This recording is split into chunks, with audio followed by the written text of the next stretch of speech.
একদম নতুনত্ব আর ভিন্ন স্বাদের একটা স্যান্ডউইচ রেসিপি আজ বানিয়ে দেখাবো। চলো কি করে বানিয়েছি শেয়ার করি।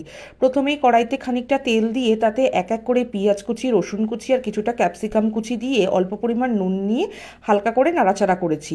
এবারে যে চিংড়ি মাছগুলো অর্ধেক অর্ধেক করে কেটে রেখেছিলাম সেগুলোও দিয়ে দেবো। আর দিয়ে দেবো কিছুটা পরিমাণ কাঁচা লঙ্কা কুচি।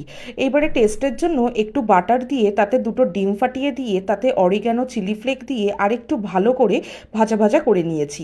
এবারে এতে আমি এটা নামিয়ে তার মধ্যে খানিকটা পরিমাণ মেয়োনিজ দিয়ে একটা আঠালো মণ্ড বানিয়ে নিয়েছি।